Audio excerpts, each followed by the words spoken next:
Welcome to Shivaji studio. ఈరోజు మన topic పిఠాపురంలో నాగబాబు ప్రచారం గురించి చర్చించుకుందాం. మీకు ఈ వీడియో నచ్చినట్లయితే లైక్ చేయండి, షేర్ చేయండి, ఛానల్ మాత్రం సబ్స్క్రైబ్ చేసుకోవడం మర్చిపోవద్దు. ఇక వివరాల్లోకి వెళ్తే, అన్నయ్య నీకు అనకాపల్లి ఎంపీ టికెట్ ఇస్తున్నా, వెళ్ళి వర్క్ చేసుకో అన్నాడు పవన్ కళ్యాణ్. అంతే, నాగబాబు అనకాపల్లిలో దిగి ఇల్లు తీసుకున్నాడు, తన టీం సెట్ చేసుకున్నాడు. 2 వారాలు 43 డిగ్రీల ఎండలో సైతం ప్రచారం కూడా చేసుకున్నాడు.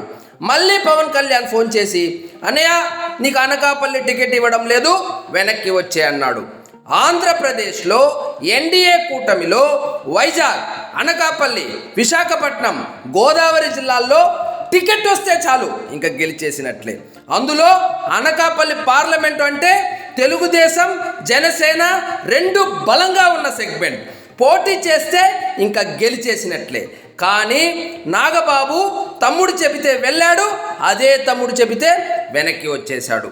ఇదే విషయం పక్క పార్టీలో జరిగి ఉంటే వెనక్కి రావడం కాదు, సీదా కదిరికి వెళ్ళి గొడ్డలి ఒకటి కొనుక్కొని టికెట్ రాకుండా ఎవరి అడ్డుపడుతున్నారో కనుక్కొని కసా కసా కసా పొడి చేసి గుండెపోటుతో పోయాడనో లేక బందిపోట్లు పొడి చేశారోనో డ్రామాలు ఆడి ఉండాలి. కానీ చిరంజీవి తమ్ముడు అలా చేయలేదు. నేరుగా తన తమ్ముడు పోటీ చేస్తున్న పిఠాపురంకు మకాం మార్చాడు. అక్కడ తమ్ముడి కోసం తన వంతు ప్రచారం మొదలుపెట్టాడు. అక్కడ లోకల్గా ఉన్న ఇతర పార్టీ నాయకులు ఎండ దెబ్బకు తట్టుకోలేక విలవిలలాడుతుంటే నాగబాబు మాత్రం తనదైన స్టైల్లో మండు టెండల్లో సైతం ప్రచారంలో దూసుకుపోతున్నాడు. ఒకవైపు సమావేశాలు, మరోవైపు పార్టీలో చేరికలు చేసుకుంటూ తెలుగుదేశం పార్టీ నాయకుడు వర్మను కలుపుకొని వెళ్తూ ఉడతా భక్తిగా తమ్ముడికి సహాయం చేస్తున్నాడు. కొంతమంది సెలబ్రిటీలను రప్పించి వాళ్లతో ప్రచారం సైతం చేయిస్తున్నాడు.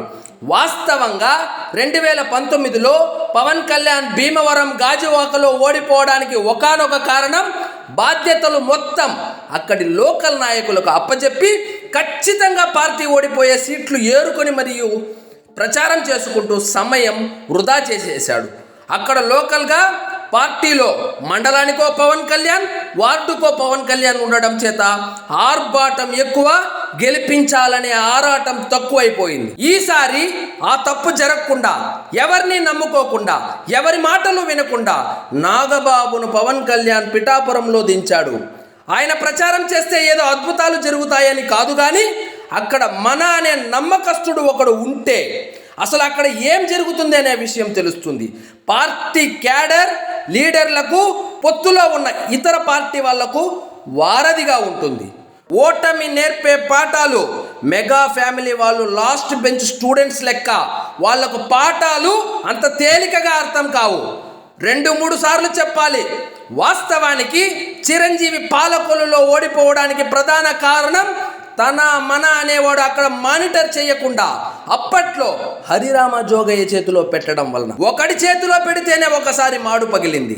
2019లో పవన్ కళ్యాణ్ 2 నియోజకవర్గాల్లో ఒక 2-3 చేతిలో పెట్టడం వలన మాడు బాగా మాడిపోయి ఇంకొంచెం గట్టిగా పగిలింది. ఈసారి అలాంటివి జరగకుండా నియోజకవర్గం ఎంపిక నుంచి ప్రచారం వరకు అన్ని పగడ్బందీగా ప్లాన్ చేసుకున్నాడు పవన్ కళ్యాణ్. టికెట్ రాలేదని బుంగమూతి పెట్టకుండా నాగబాబు తమ్ముడి గెలుపు కోసం తన వంతు ప్రయత్నం చేస్తున్నాడు.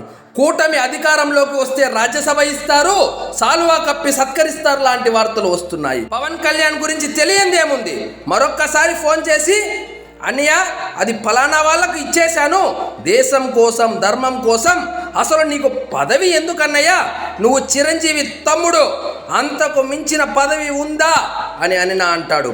ఈ విషయం నాగబాబుకు మనకన్నా బాగా తెలుసు కూడా.